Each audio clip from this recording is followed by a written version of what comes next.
सिद्धेभ्यः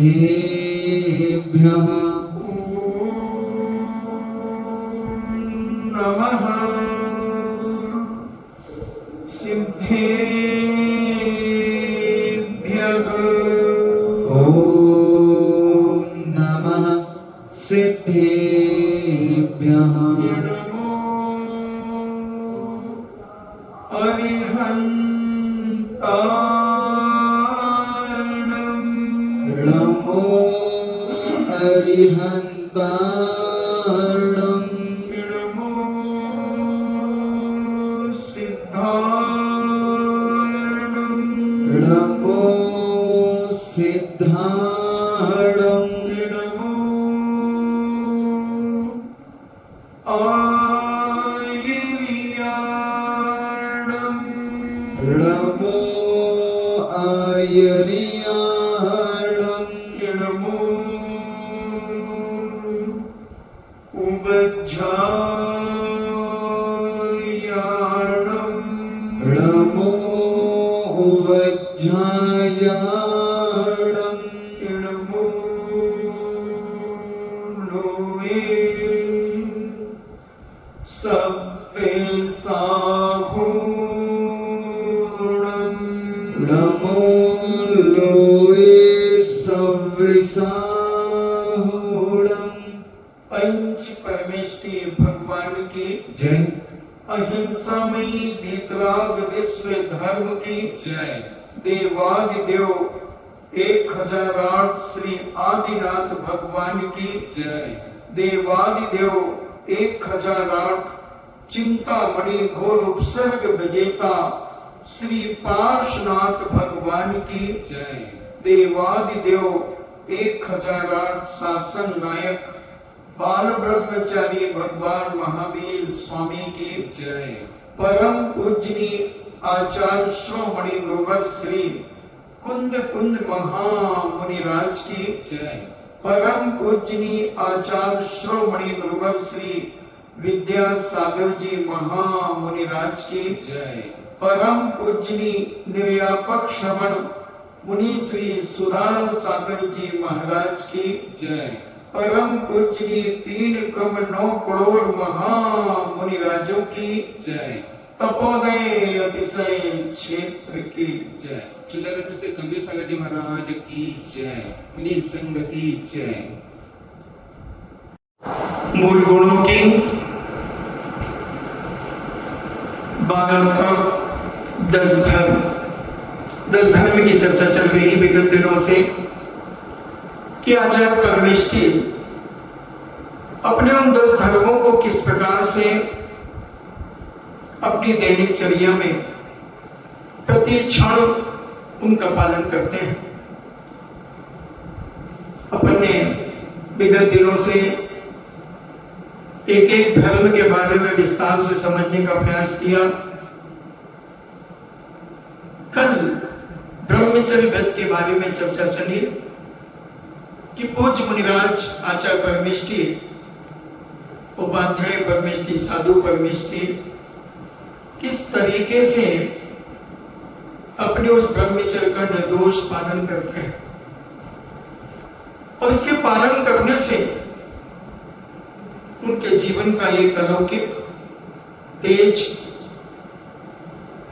उनकी आभा, उनका ओज प्रकट होता है। अनेक अनेक तरीकों से जैनाचार्यों ने इसके संबंध में कहा। लौकिक दृष्टि से देखें तो अपने चरित्र को पवित्र करना ही ब्रह्मचर्य व्रत होता है। अपने चरित्र को कितना हम निर्दोष बना सकते हैं, मन से, वचन से, काई से। अनेक अनेक घटनाएं, उदाहरण हमारे जैनाचार्यों ने अपने शास्त्रों में लिखे। यही तो हुआ कि जनक नंदी सीता का जब अपहरण हो गया, लंका का राजा रावण जब जनक नंदी सीता को उठा करके ले गया और सीता ब्रह्मचर्य का पालन करने वाली नारी थी। मात्र मर्यादा पुरुषोत्तम राम को छोड़कर दुनिया के सभी पुरुषों के, कभी अन्य पुरुषों के गीत नहीं गाती थी, गीतकार बनकर के कभी गीत नहीं गाती थी। कोई गीतकार बनकर के अन्य पुरुषों के कभी गीत नहीं गाया करती थी। इतनी शीलवती नारी थी कि गुणानुवाद अगर करती थी पुरुषों में तो अपने राम का करती थी। जब उनका अपहरण हुआ, रावण ने बहुत प्रलोभन दिए, पुष्पक विमान में बिठा करके ले गया, पुष्पक विमान में। और जब उसने अपने उद्यान में उन्हें छोड़ा और उस समय उन्होंने संकल्प किया कि जब तक मर्यादा पुरुषोत्तम राम की कोई प्रामाणिक सूचना मुझे नहीं मिलेगी, तब तक मैं चारों प्रकार के आहारों का त्याग करके पंच परमेष्टि की आराधना करूंगी।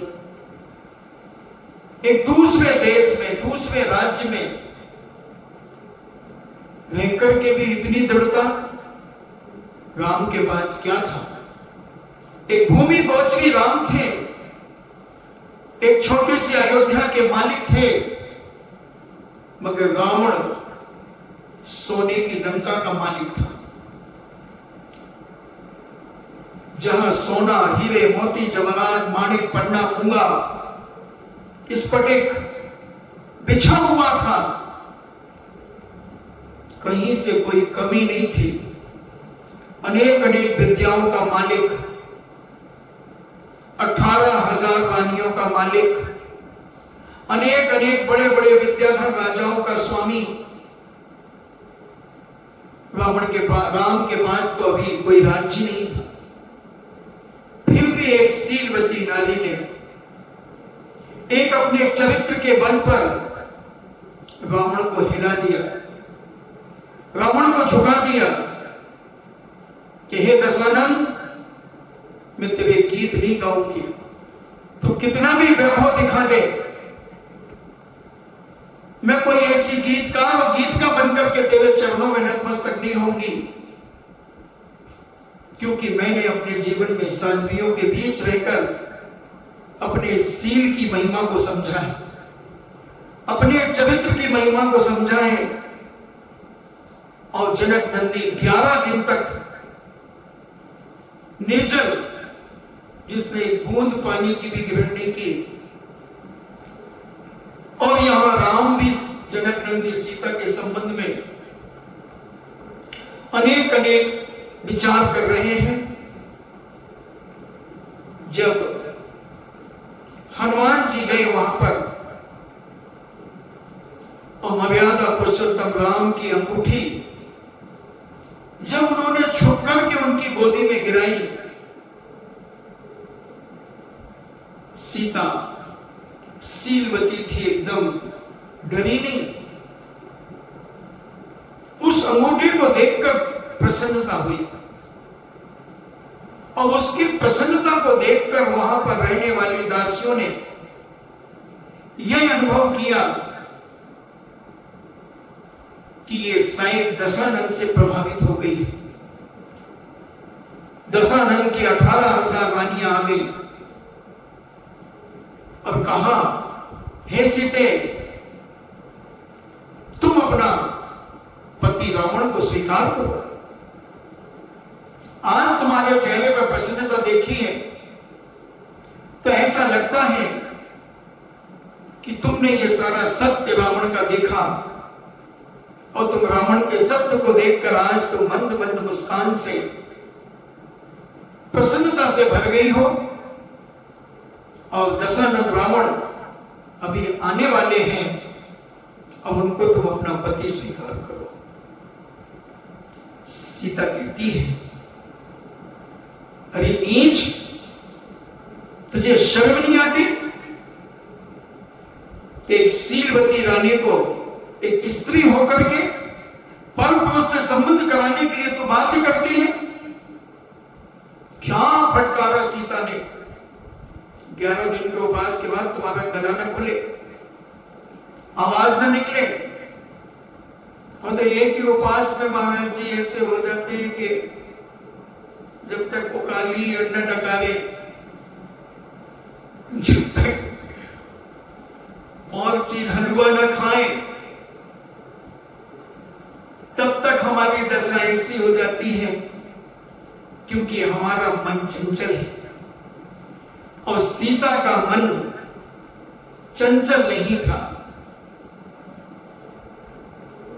और सीता ने जब उन्हें फटकारा, ललकारा, लज्जित हो गई। रावण आया तो सीता ने आंख उठा करके भी नहीं देखा। रावण बहुत सज धज करके आया, मगर जनक नंदी ने आंख उठा करके नहीं देखा और नीचा सिर करके ही रावण को भी ऐसी लताड़ लगाई, ऐसा ललकारा कि रावण भी लज्जित हो गया। और रावण के मन में भी भाव आ गया कि एक वनवासी राम की धर्मपत्नी मेरे इस वैभव से प्रभावित नहीं हो रही, मेरी इस लंका से प्रभावित नहीं हो रही है, मेरे रूप से प्रभावित नहीं हो रही है, मेरे बल से प्रभावित नहीं हो रही है, मेरी विद्याओं से प्रभावित नहीं हो रही है, मेरे किसी भी गुण और गुण से प्रभावित नहीं हो रही, केवल इसके रग रग में मर्यादा काम बैठा हुआ। रावण के मन में भाव आ गया, छोड़ दो इसे, भेज दो इसे, ये नहीं हो सकती मेरी। मगर फिर एक अहंकार जाग गया कि लोग क्या कहेंगे कि एक भूमि गोचरी से हार गया, एक भूमि गोचरी राजा से हार गया। कहता है कि युद्ध में जीत करके इसे दूंगा, जब राम को जीत लूंगा तब इसे दे दूंगा। फिर बीच में दूत को बुलाता है और दूत से कहता है जाओ, मेरा मन हुआ है सीता को वापस करने का। दूत बहुत समझदार था। दूत आकर के राम से रावण की बहुत तारीफ करता है, बहुत तारीफ करता है और कहता है हमारा राजा विद्याधरों का राजा, राजा दशानंद तुम्हें आधी लंका देता है, क्योंकि तुम भूमि गोचरी के पास है क्या, और तुम हमारे दशानंद को अपनी सीता दे दो और आधा लंका का राज तुम ले लो। राम कहते हैं हमारी अयोध्या ले लो, सब कुछ ले लो, बस मेरी सीता दे दो, मैं वनों वनों में अपना जीवन यापन करूं। प्रतिविधा अपने शील की परीक्षा देने के लिए दोनों ने इतना समर्पण दिखाया। और जब सीता ने उस मुस्कान का राज खोला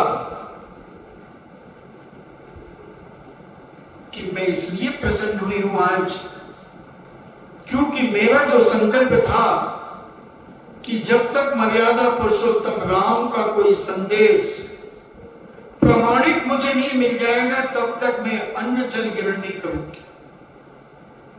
तो आज मेरे पति देव की मुद्रिका, अंगूठी आज मुझे प्राप्त हुई है, जो मैंने अपनी उंगली में धारण की है। और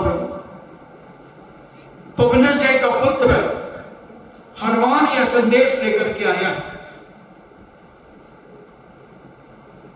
इसलिए मैं आज प्रसन्न हूं। और हनुमान ने आज्ञा दी वहां पर कि जाओ पारणा की तैयारी करो, बड़े बड़े दही के कुंड, बड़े बड़े रसों के जार, अनेक अनेक सामग्री शुद्ध सात्विक बनकर के आ गई। जैन दर्शन के अनुसार रावण राक्षस नहीं था, बंधु, राक्षस वंश था। वंश होना अलग चीज और राक्षस होना अलग चीज है। मगर अन्य दर्शनकारों ने रावण को राक्षस समझा और राक्षस माना, मगर जैन दर्शन ने रावण को इंसान माना। रावण एक इंसान था, हमारे तुम्हारे जैसे, मगर वो विद्याधर थे। पीढ़ी दर पीढ़ी उन्हें विद्याएं मिलती थी वसीयत में, और विद्याएं सिद्ध करना भी वो जानते थे, इसलिए वो विद्याधर कहलाते थे। वो भी कर्म करते थे, कर्म भूमि ही कहलाती थी विद्याधरों की नगरी। और जनकनंदी सीता ने पारणा की, भोजन किया,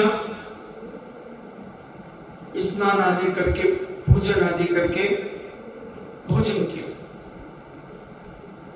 और हनुमान जी ने जो उपद्रव लंका में किया तो आप सबको मालूम है, और नहीं मालूम हो तो श्री पद्म पुराणों को जरूर पढ़े। प्रत्येक व्यक्ति को पद्म पुराण और आदि पुराण जरूर स्वाध्याय करना चाहिए बंधुओं। बहुत सावधानी पूर्वक, विवेकपूर्ण से इनके स्वाध्याय करने से हमें बहुत कुछ जैन दर्शन के प्रति आस्था और विश्वास दृढ़ हो जाता है। और जनकनंदी सीता ने अपना चूड़ामणि दिया, क्योंकि बताते रामचंद्र जी को सीता का चूड़ामणि बहुत अच्छा लगता था, प्रिय लगता था। कई बार वो अपने हाथ में लेकर के उससे खेलते थे। तो जनकनंदी सीता से जब हनुमान ने कहा कि आप अपनी पहचान, आप अपनी निशानी दीजिए, क्योंकि राम ने कहा है कि मैंने यहां से मुद्रिका दी है, तो वहां से भी तुम्हें कोई प्रमाणित चीज लेकर के आना। तब जनकनंदी सीता ने अपना चूड़ामणि उतार करके हनुमान को दिया था, और हनुमान उसे लेकर के श्री राम के पास गए थे। शीलवती नारी न वैभव से प्रभावित हुई, न वाणी से प्रभावित हुई, न रूप से प्रभावित हुई, न विद्याओं से प्रभावित हुई, न राजा की लंका से प्रभावित हुई, न सेना से प्रभावित हुई। बड़े बड़े विद्याधर, रावण जब युद्ध के लिए चला तो 4000 अक्षौणी सेना, क्या होती है 4000 अक्षौणी सेना? कितना विशाल मैदान था युद्ध का, कितना विशाल।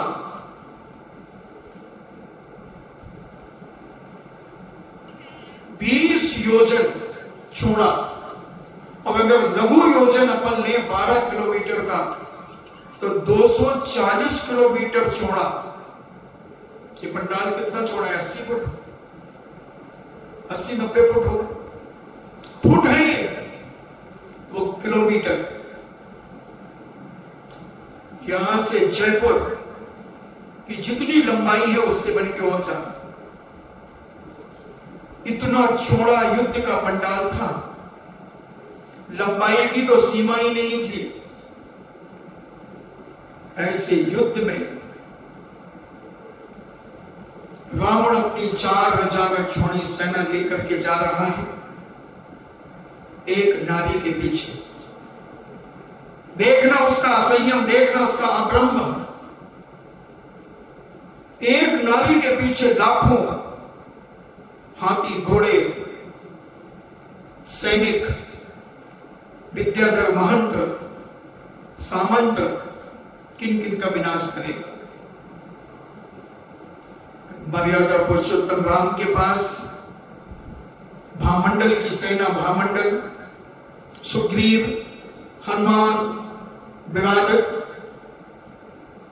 अंगद, नल, नील आदि सबकी सेना मिलाकर के लगभग 2000 अक्षौणी सेना थी। क्या घमासान युद्ध हुआ, क्या घमासान युद्ध हुआ,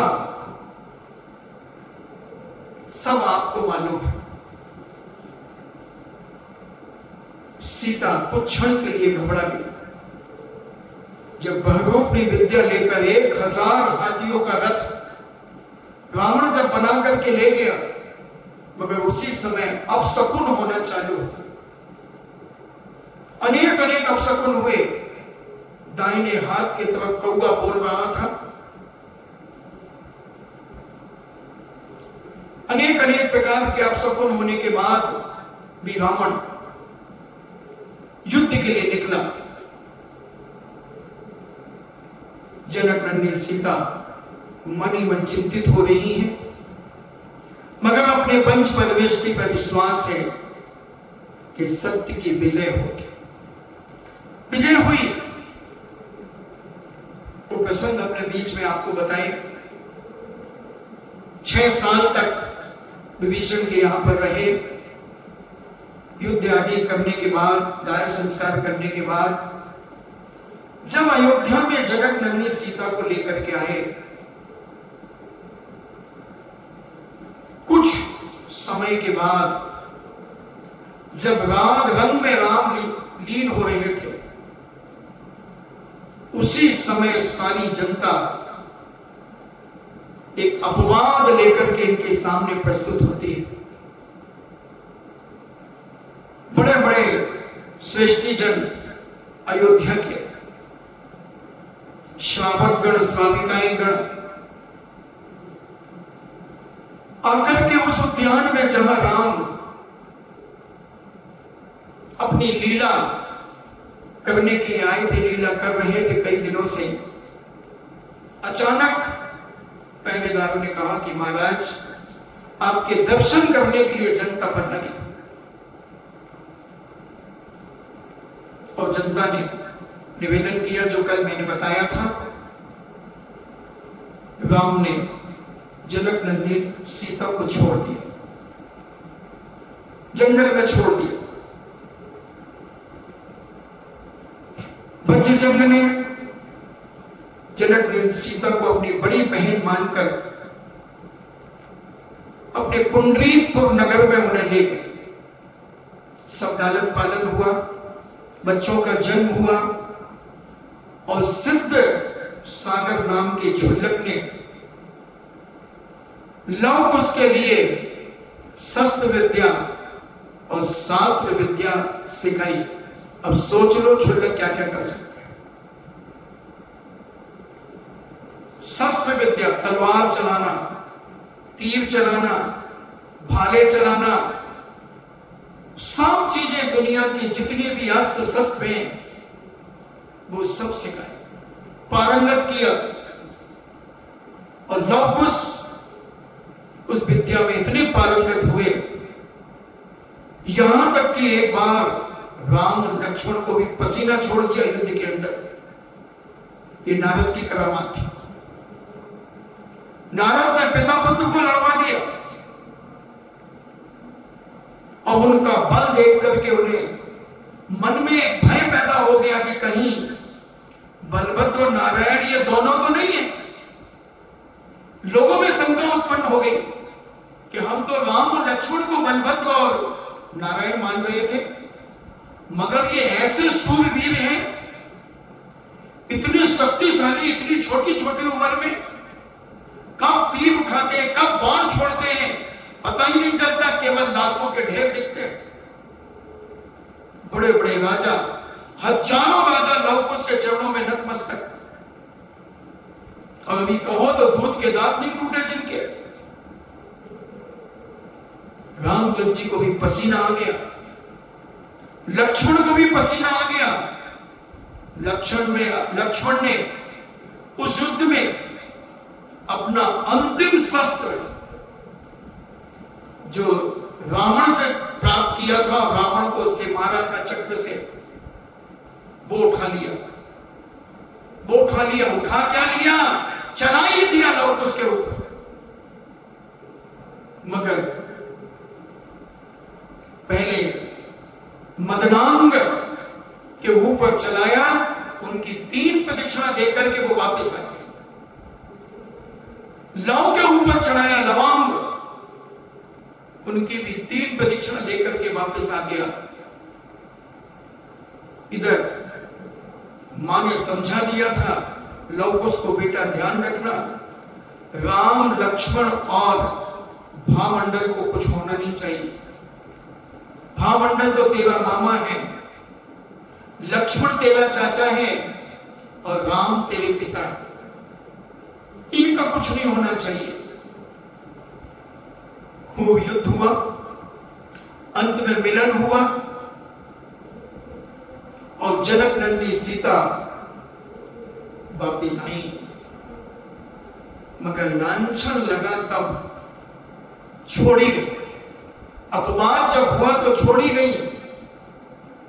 सब कुछ हुआ, मगर जब पुनः वापस लाई गई तो फिर चर्चा हुई।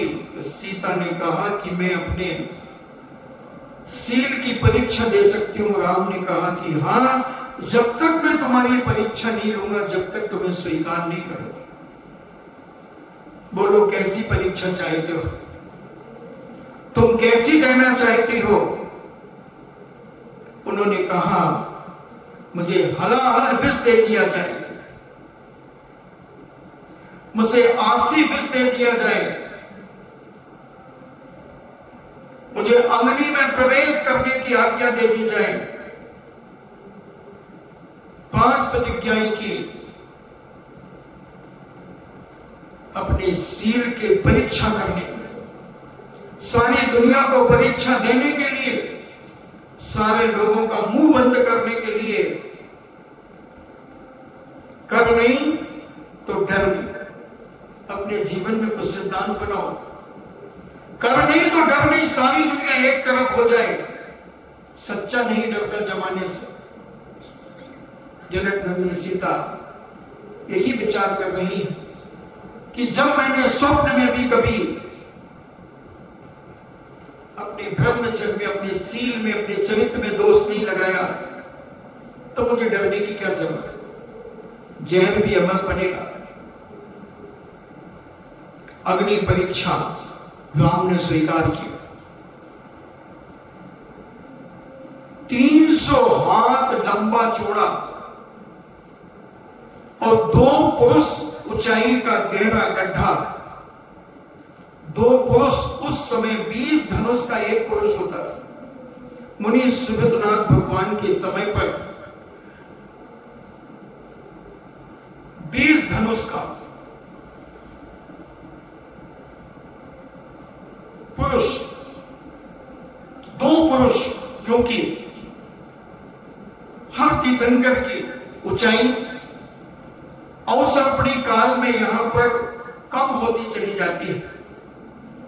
500 धनुष, 450 धनुष, 400 धनुष, 350 धनुष, 300 धनुष, 250 धनुष, 200, 150, 100।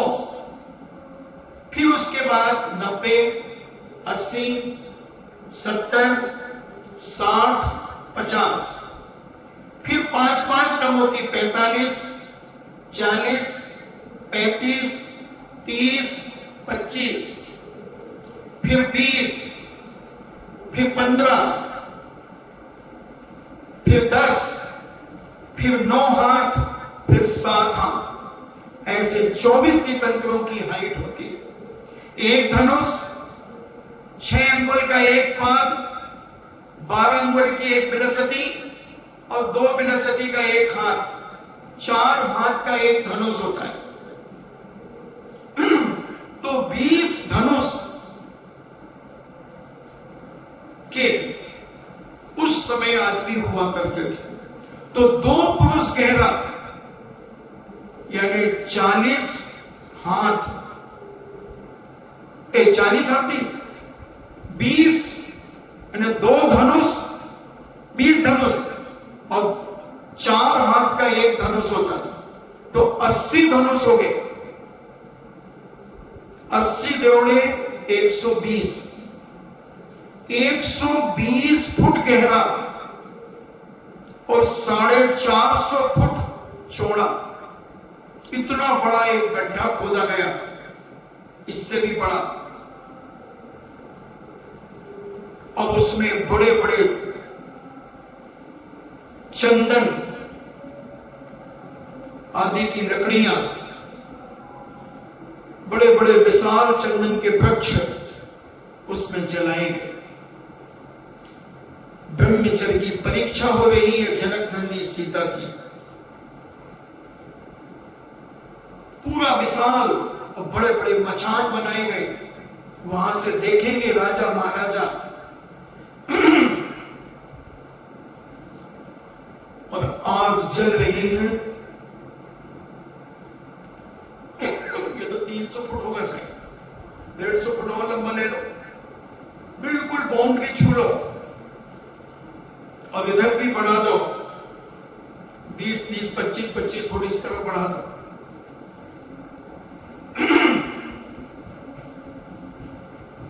इतना विशाल एक गड्ढा किया गया और उस गड्ढे में चंदन, लाल चंदन, गोरू, कौन कौन से चंदन होते हैं, वो सारे चंदन की लकड़ियां चलाई जा रही। और जब संपूर्ण लपटें आसमान को छूने लगी, जनक नंदी से कहा कि लो अब अपने ब्रह्मचर्य की परीक्षा दो। जनक नंदी स्मरण करते सिद्ध भगवान को, पंच परमेष्ठी को, मुनि सुगत नाथ भगवान को कि हे भगवान, मैंने अगर स्वप्न में भी किसी पर पुरुष को याद किया हो तो हे अग्नि तू मुझे जला करके भस्म कर देगा। स्वप्न में भी, कभी हंसी मजाक में भी मर्यादा पुरुषोत्तम राम के अलावा मैंने किसी भी पुरुष से आकर्षित हुई हो, प्रभावित हुई हो, उसके बारे में मैंने विचार किया हो राग संबंधी, वासना संबंधी, तो हे अग्नि तू मुझे भस्म कर दे। और ये प्रतिज्ञा चली रही थी। वही उद्यान में सकल कीर्ति, शकल भूषण नाम के केवली भगवान विराजित थे। उन सकल भूषण केवली भगवान के पास स्वर्गीय देवता आ रहे थे। इंद्र भी आ रहा था। मेष देव नाम का एक देव ये दृश्य देखता है, आकाश को छू रही है लपटें। इंद्र से कहता है महाराज ये क्या है? ब्रह्मचर्य की परीक्षा है जनक नंदी सीता की।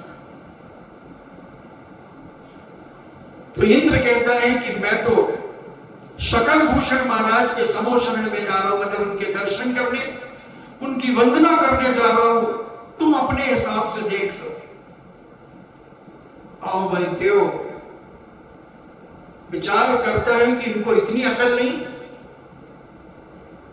और इधर क्षुल्लक जी कह रहे हैं कि मैं अपने हजारों वर्षों की तपस्या दे देता हूं कि जनक नंदी सीता पूर्ण निर्दोष है, घोषणा कर रही है। वो कह रहे हैं कि ये लव कुश उन्हीं के ही पुत्र हैं। मैं अपनी सारी तीर्थ वंदना का पुण्य समर्पित करता हूं और कह रहा हूं कि ये पुत्र उनके हैं, सीता निर्दोष है। रामचंद्र जी, लक्ष्मण कह रहे हैं, मगर राम स्वीकार नहीं कर रहे।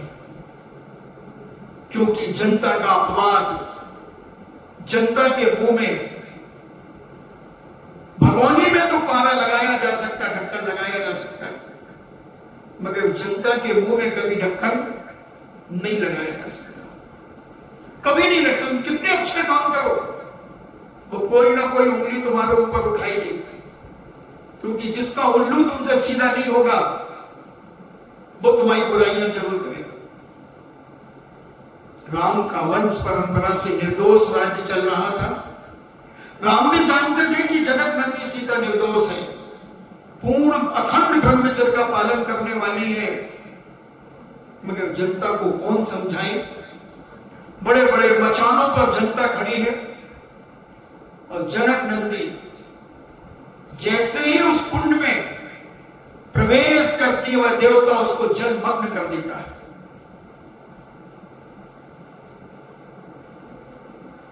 जलमग्न हो गई, पूरा कुंड जलमग्न हो गया।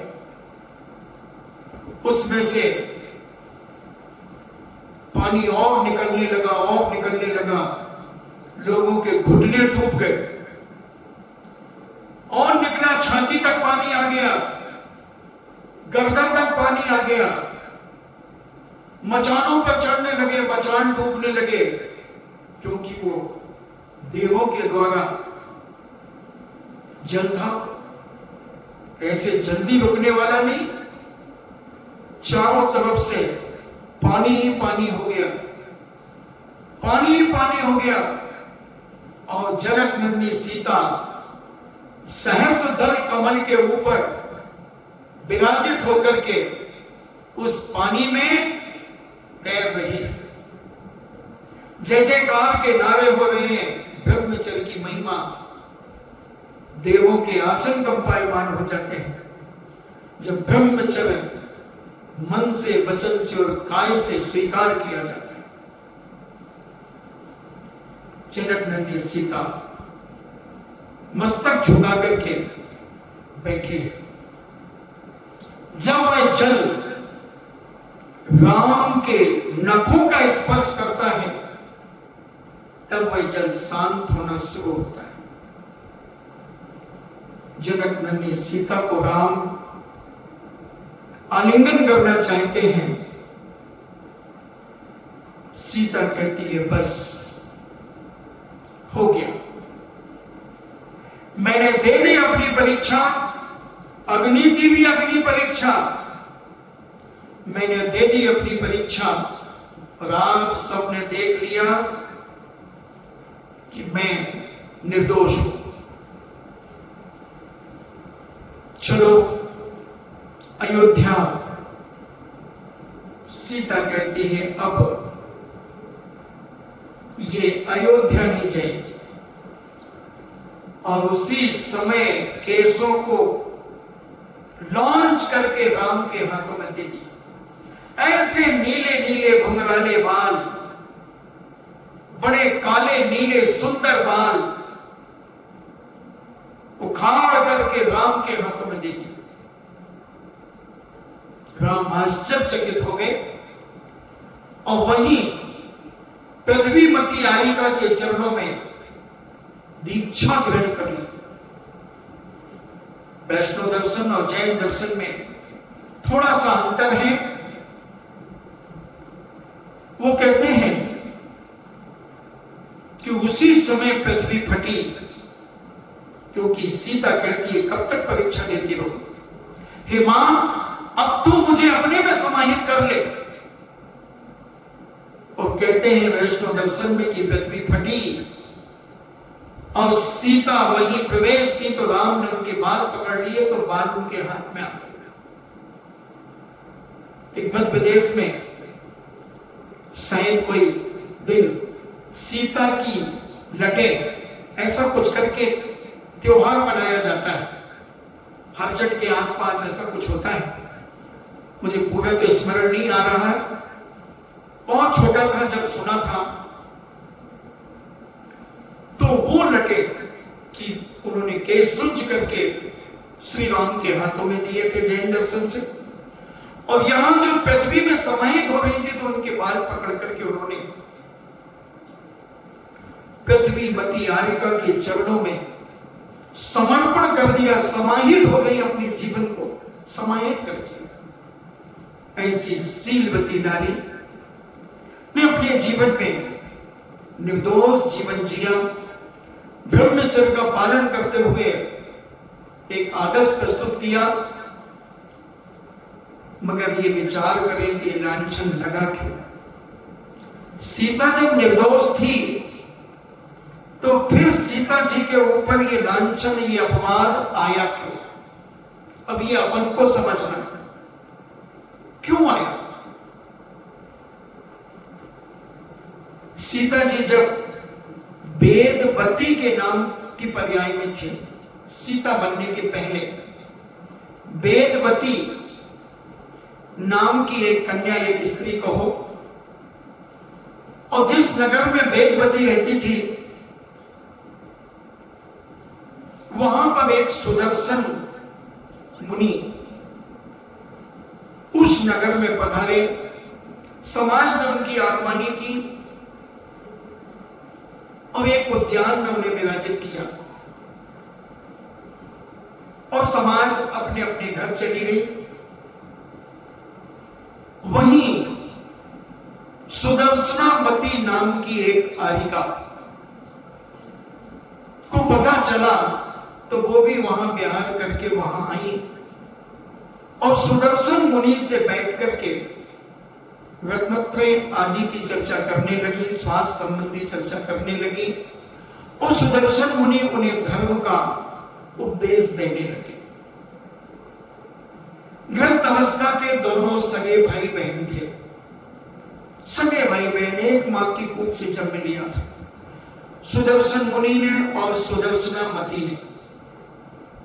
मगर जो वेदवती नारी थी उसके मन में उनकी वार्तालाप देख करके उनके मन में पाप आ गया और वो कहती है, कैसे महाराज एक सुंदर स्त्री से वार्तालाप कर रहे हैं और धर्म की चर्चा कर रहे थे, मगर उसने जो अपने मन में शंका लगाई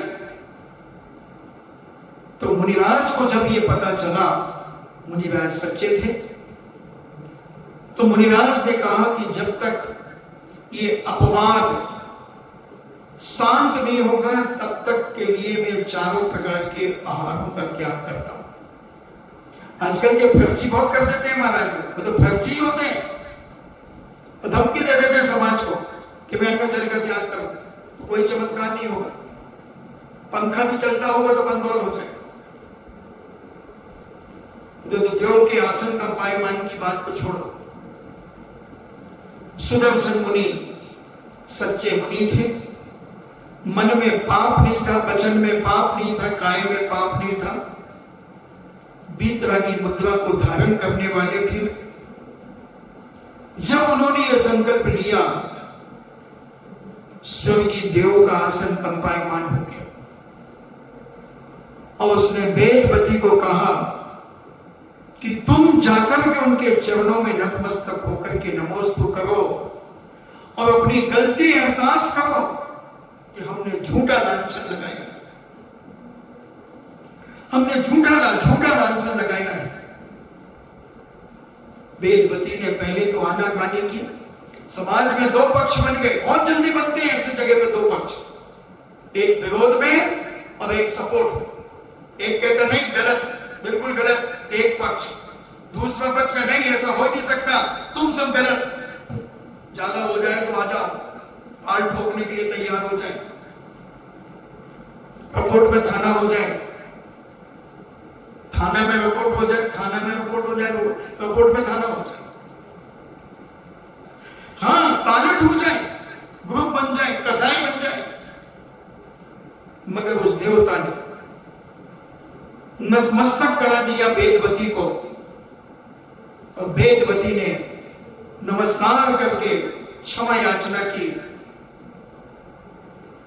और सारी जनता को उसने कहा कि जो मैंने कहा था वो झूठा था, मगर कर्म तो बंध गया, कर्म तो बंध गया वेदवती को। और जब सीता जी की पर्याय में आई वेदवती जी राजा जनक की पुत्री बनी, खूब राजघाट से जी, मगर जब पाणी ग्रहण होने के बाद, रावण के यहां से आने के बाद जो लांछन लगा वो किस कारण से लगा? क्योंकि उन्होंने वो मुनिराज सुदर्शन मुनि को और सुदर्शनामति के ऊपर जो लांछन लगाया था, जो डाउट पैदा किया था, जो शंका पैदा की थी, वो शंका सारी जनता को हो गई। विचार कर लेना, हम बहुत सारी बातों को नहीं जानते हुए भी उनमें हाँ में हाँ मिला देते हैं, नमक मिर्ची लगा करके उसे बड़ा टेस्टी बना देते हैं। और जब वो कर्म तुम्हारे जीवन में उदय में आएगा, जब तुम्हारा कौन सा देवता आसन कंपायमान होगा, सोचना। बिना विचारे जो करे सो पीछे पछताए, हाथ मले और सिर धुने लालच बुरी बनाए। हम तत्काल इतने लालची हो जाते कि हमारा प्रभाव बन जाएगा। कह दो कौन देख रहा है, चिंता मत कर, तेरे पुण्य का उदय है, अभी कोई नहीं देख रहा, मगर देखने वाला तो सदाकाल देख रहा है, सदाकाल देख रहा है। और ब्रह्मचर्य की परीक्षा मुनिराज ने दी, जनक नंदी सीता ने दी, और सारी जनता दांतों तले उंगलियां दबा दबा। हम समझे बड़ा विचित्र दर्शन है बंधुओं, रावण कैसे बना, राम लक्ष्मण कौन थे, भामंडल कौन था, इनका इतिहास पद्म पुराण में दिया। उनके कई भाव दिए, 15-20 भाव दिए लगभग। ये 10-15 भावों से राम लक्ष्मण सीता और रावण चल रहा था युद्ध, उस सीता को पाने के लिए। रावण उसके पूर्व पर्याय में शंभु नाम का राजा था, और एक ब्राह्मण की पुत्री सीता का जीव थी, सर्वांग सुंदर थी, और वह चाहता था कि इससे मेरा परिग्रहण हो जाए, मगर उसका पिता उसे देना नहीं चाह रहा था। तो उसने पिता की हत्या करके और उस कन्या से बलात् पाप किया। कन्या बड़ी गिलानी से भर गई और वह आलिका बन जाती है और इतनी घोर तपस्या करती है, शरीर को छीन करती चली जाती है और वहां से मरण करके सीता बनती है और वह शंभु रावण बनता है। इनके भी राम लक्ष्मण का इतना प्रेम का कारण भी बताया गया।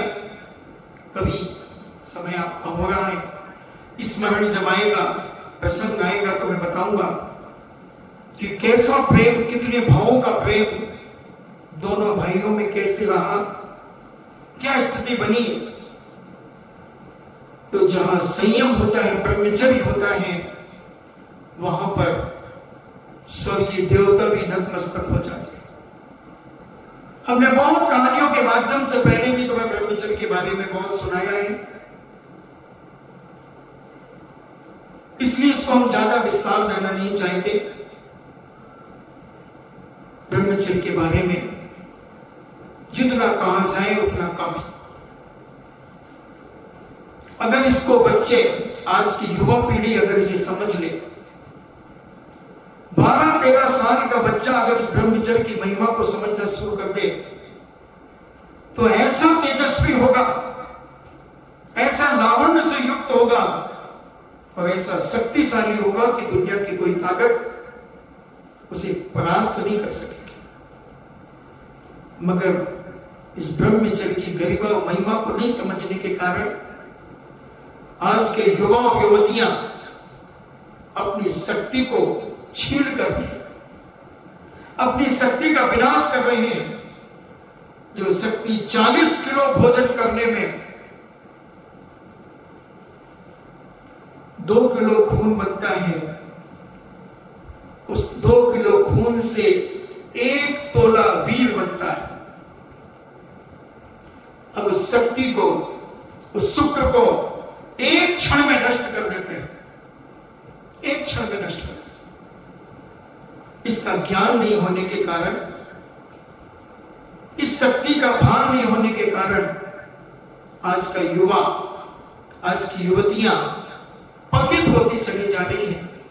और उस पतितता होने का कारण उनके शरीर की शक्ति भी क्षीण हो रही है, सौंदर्य भी क्षीण हो रहा है, मानसिकता भी क्षीण हो रही है, वैचारिकता भी क्षीण हो रही है, सब कुछ उनका पतन की ओर जा रहा है।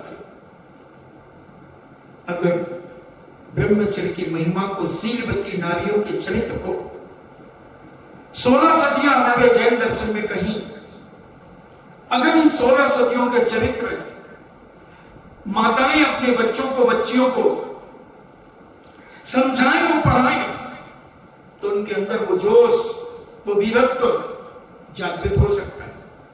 और उसके माध्यम से हमारे बालिकाओं का, बालिकाओं का जो पतन हो रहा है आज के भौतिकवाद के युग में, वो रुक सकता है, रुक सकता है। उसका एक ही कारण है, कुछ लोगों को तो ज्ञान नहीं होता, भावुकता में अपना चरित्र कदम कर देते हैं, और कुछ इतने राग रंग में तल्लीन हो जाते हैं कि वो जान जान करके अपना चरित्र का पतन करते हैं। और ये सारी की सारी चीजें माता पिता अगर अपने बच्चों को संस्कारित करें, अपनी बहू बेटियों को संस्कारित करें, तो ये बहुत बड़ी उपलब्धि हो सकती है। एक गुजरात की घटना मैंने पढ़ी। एक गुजरात का राजा युद्ध में एक पाश्चात्य संस्कृति के राजा से युद्ध कर रहा था। अब उस गुजरात के राजा का बेटा भी युद्ध में था। युद्ध करते करते हजारों को मौत के घाट उतारा, मगर उसी समय दुश्मन ने मौके का फायदा उठाकर उसकी गर्दन उड़ा दी। मगर उसकी गर्दन कटने के बाद भी उसने 10-11 लोगों की गर्दन काट दी। समझना बात को बहुत गहरी है। स्वयं की गर्दन उड़ने के बाद फिर भी उसका तेज, उसकी शक्ति इतनी जीवित रही उसकी बाहुओं में कि उसने दोनों हाथ की तलवारों से 10-11 लोगों को मौत के घाट उतार दिए। दुश्मन राजा उसकी शक्ति को देखकर आश्चर्यचकित हो गया। बोले, मैंने बहुत बहादुर सैनिक देखे, ये अभी 100-200 साल पुरानी घटना होगी। बहुत बहादुर सैनिक देखे, मगर ऐसा बहादुर नहीं देखा कि स्वयं की गर्दन कट गई और उसके बाद भी 10-11 लोगों की गर्दनें काट दी। क्या कारण है? युद्ध समाप्त हो गया। दुश्मन राजा ने अपने मंत्री को भेजा और कहा कि तुमने ऐसी संतान कैसे पैदा की? लो, तुम हमारे राज्य से जिस कन्या को चाहो उस कन्या से विवाह करो और ऐसी शक्तिशाली संतान को पैदा करो। उसने कहा, कहां है ऐसी कन्या कि जो ऐसे शक्तिशाली योद्धा को पैदा कर सके? बहुत सारी कन्याओं को दिखाया गया। गुजरात का राजा कहता है, इनमें वो दम नहीं। बोले, तुम्हारी रानी में ऐसा क्या था जो ऐसे बेटे को जन्म दिया? बोले, मेरी रानी होश संभालते ही उसने अपने चरित्र को पवित्र रखा, अपने ब्रह्मचर्य को जीवित रखा, और जैसे ही बेटा गर्भ में आया उसी समय से पुनः ब्रह्मचर्य धारण कर लिया। पुनः जब तक 3 साल तक का ब्रह्मचर्य धारण कर लिया। एक संतान के बाद दूसरी संतान के लिए 3 साल का ब्रह्मचर्य कम से कम पालन होना चाहिए। फिर देखते हैं कैसे बुद्धिशाली और तेजस्वी बच्चों का जन्म कैसे लिया और कितना संयम रखना। जब वह बच्चा जन्म लेने के बाद 6 महीने का बच्चा था, बच्चा सो रहा था और राजा रानी से कुछ हरकत करने लगा। रानी ने कहा खबरदार, पर पुरुष सो रहा, पर पुरुष के सामने इस प्रकार की हरकत, सावधान हो जाओ। और उस बच्चे ने अपना मुंह ढाक लिया। रानी कहती है वो लज्जित हो गया है और रानी इतनी शर्मिंदित हुई कि मैंने परपुरुष के सामने रागान्वित हो गई। और रानी इतनी सोच में पड़ गई कि रानी मर गई। बहुत बड़ी बात है बंधुओं, माताओं को गर्भ धारण करने के बाद 3 साल तक अखंड ब्रह्मचर्य का पालन करना चाहिए। सब लिखा है, कौन पढ़ता है, किसी फुर्सत है। पूज्य विज्ञानमती जी ने संस्कार मंजूषा और शील मंजूषा 2 पुस्तकें लिखी। इनको हर बहू बेटियों को, हर बेटों को इसे पढ़ना चाहिए। बहुत सारा लिखा है, कौन कौन कहां तक, मेडिकल साइंस भी लिख रहा है, आयुर्वेदिक शास्त्र भी लिख रहे हैं, मगर फुर्सत किसे है। हम तो इतने राग में लीन हो जाते हैं, हमें पता ही नहीं है कि संतान को कैसे जन्म दिया जाता है। जिनसेन स्वामी ने लिखा, गर्भ से लेकर मोक्ष तक की 53 क्रियाएं लिखी। किस महीने में कौन सी पूजा करना, पहले महीने में कौन सी, दूसरे महीने में कौन सा जाप करना, क्या करना, सब कौन पढ़ता है, किसी फुर्सत। भौतिक बात का युग, पंचदियों के विषयों की लोलुपता इतनी बढ़ गई कि संस्कारों की हमें चिंता नहीं है, संस्कृति की चिंता नहीं है, केवल हमें अपनी इंद्रियों की वासना की चिंता है। इसलिए आज बच्चों की दशा, दुर्दशा दवाइयों पर आधारित हो गई। पहले की माता कब जन्म दे रही थी पता ही नहीं चलता था, और आज की गर्भ धारण करते ही अच्छी मम्मी जी डॉक्टर के यहाँ जाना है, मुझे जुकाम हो गया। बेटा दादी से मैं को कीजिए, प्लीज डॉक्टर से जाएंगे ना, दादी क्या जाने, दादी क्या बताएगी। और डॉक्टर ने तुम्हारी नब्ज पकड़ ली, अब तुम डॉक्टर के अधीनस्थ हो गए। अब वो एक इंजेक्शन, कितने दिन में, 1 हफ्ते 1 महीने में एक इंजेक्शन और बेड रेस्ट। डॉक्टर साहब ने बेड रेस्ट बताया, आधी तो वैसी मर गई वो बेड रेस्ट का नाम सुन के। और दवाइयों पर दवाइयां, बिल्कुल नॉर्मल डिलीवरी हो सकती है 99%। मेरे बहुत भक्ति डॉक्टर ने, उन्होंने बताया मुझे कि महाराज हमारा ये बिजनेस है, हम पार्टी देखते हैं, मोटी पार्टी है तो उसको उस तरीके से हम 9 महीने तक टैकल करते हैं। और अंत में उससे ही कहते, देखो ऑपरेशन से ही होगा बच्चा, तुम बहुत वीक होगी, तुम्हारी शुगर बढ़ गई है, तुम्हारा ब्लड प्रेशर लो हो रहा है, कहीं हाई हो रहा है।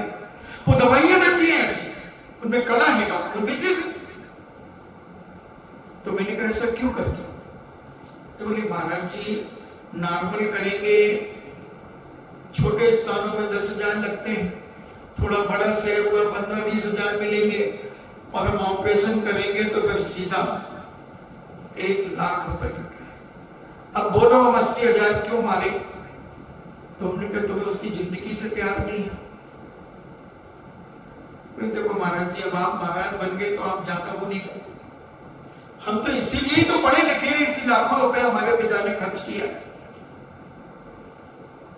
अब अगर माताओं से, पुरानी माताओं से सलाह ली जाए, उनके ज्ञान पर चला जाए तो बहुत कुछ हो सकता है। पहले हमारी सारी माताएं जानती थी, लक्षण जानती थी, सब कुछ जानती थी, मगर आज हम डॉक्टर डॉक्टरनियों के अधीनस्थ होकर, दवाइयों के अधीनस्थ होकर कुछ नहीं करते हो। पहले की माताएं पूरे 8 महीने, 8.5 महीने, क्या 9.25 महीने तक कपड़े धोती थी, कुएं से पानी खींचती थी, झाड़ू पोछा करती थी, चक्की चलाती थी, सब कुछ करती थी, और एक एक क्रिकेट टीम को जन्म देने के बाद भी उन्हें कोई फर्क नहीं पड़ता था। न उनकी सुंदरता में फर्क पड़ता था, न उनके क्रियाकलाप में फर्क पड़ता था, और ऐसे बिंदास रहती थी। इधर बच्चे को जन्म दिया और 2 दिन बाद भी मस्त हो गई, कोई फर्क नहीं। और आज भी मजदूर महिलाएं देखो जो मेहनत करती, 2 दिन के बाद गहती फावड़ों पर चलाना शुरू कर देती है। वहीं एक धोती कपड़े का एक झूला बनाकर बच्चे को उसी में सुलाकर और बस चला रही है गहती फावड़े। और इधर इनके चोचले देखो, पहले ही से गुड़ के लड्डू, और बच्चे के जन्म के बाद भी गुड़ के लड्डू 45 दिन तक लगी रहो मुन्नी भाई। देख घी के, तीर घी के, बादाम, पिस्ता, छुआरा, क्या क्या डला लड्डुओं में, ढका दे जाओ। और डॉक्टर ने बेड रेस्ट बताया, वीकनेस है मुझे,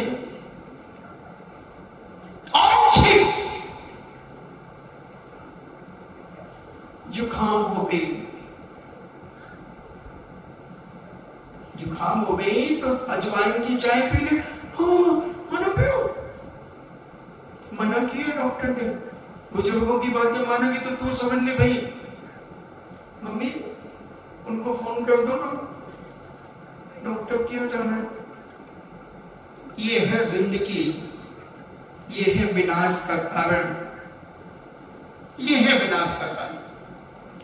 अगर संस्कारी जीवन रहा, संस्कारी जीवन अगर बेटी को तुमने दिया तो बेटी तुम्हारे जैसे ही बच्चों को जन्म देगी, तुम्हारे जैसे ही हष्टपुष्ट और स्वस्थ बच्चों को जन्म देगी। अगर पैसे का अहंकार उस बेटी को आ गया तो डॉक्टरों के अधीनस्थ हो जाएगी, डॉक्टरों के अधीनस्थ हो जाएगी।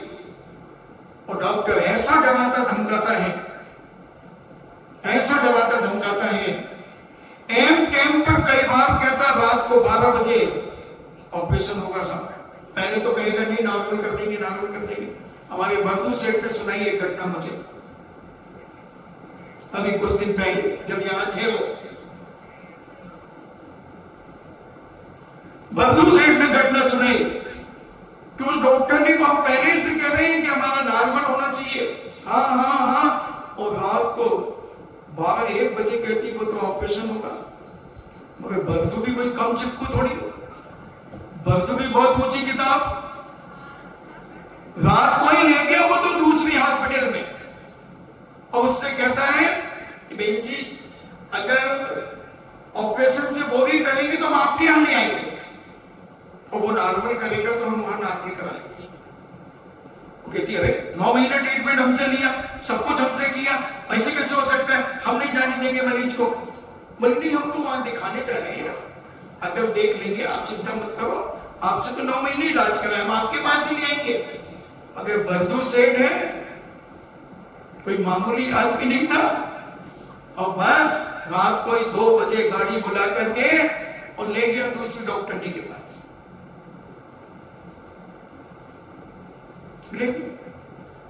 दिमाग होना चाहिए, सब कुछ विवेक से अगर काम किया जाए, संयमित होकर के काम किया जाए, ब्रह्मचर्य का ध्यान रखा जाए, तो संतान तो ऐसी होगी जहां लात मारेगी वहां से पानी निकालेगी, हष्टपुष्ट होगी, विवेकशील होगी, संयमित होगी, विवेकशील, सब कुछ प्राप्त होगा। बंधुओं, हम भौतिकवाद के युग में ना आए, हम संस्कृति को समझें, संस्कार को जानें और अपने जीवन में इस ब्रह्मचर्य की महिमा को पहचाने और पूज्य विज्ञानमती की शील मंजूषा, संस्कार मंजूषा जरूर पढ़ें। आपकी लाइब्रेरी श्री मंदिर जी की लाइब्रेरी में भी है, और मुझे तो लगता है कि बिजोरिया के घर घर का, क्योंकि विशालमती विज्ञानमती इस पूरे इलाके में उन्होंने महिलाओं को बहुत संस्कारित किया है, बहुत संस्कारित किया है। इसलिए और उसको संभाल के रखें, ऐसी किताबों को आने वाली पीढ़ी को जरूर पढ़ाएं, 2-2, 3-3 बार पढ़ाएं। उन्होंने सारे संस्कार की बात लिखी इन्हीं मंगल भावना के साथ। जिनवाणी स्तुति। बीरे हिमाचल किसी गुरु गौतम के मुख कुंड डरी है,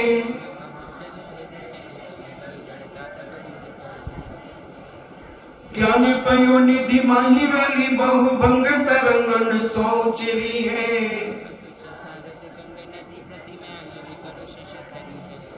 यह जग मंदिर में अनिवार्य अज्ञान अंधेर छयो अति भारी,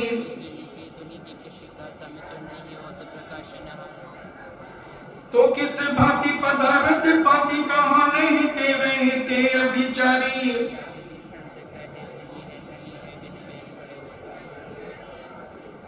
जिनवाणी के ज्ञान से सूझे लोकालो, सोवाणी मस्तक धरो सदा देत मुंठो।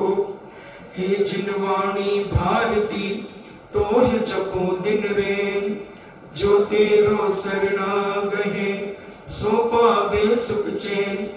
देव भजो अरिहंत को गुरु सेवा निर्ग्रंथ, दया धर्म पालो सदा यही मोक्ष का पंथ। नौका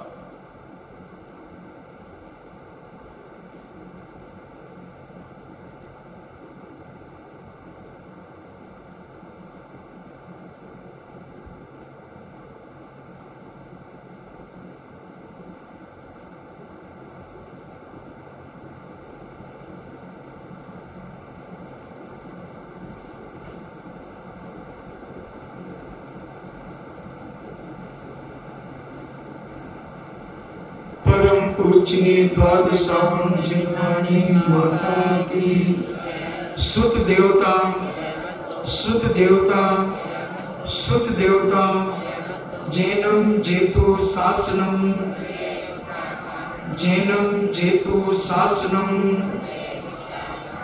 जैनम जेतु शासनम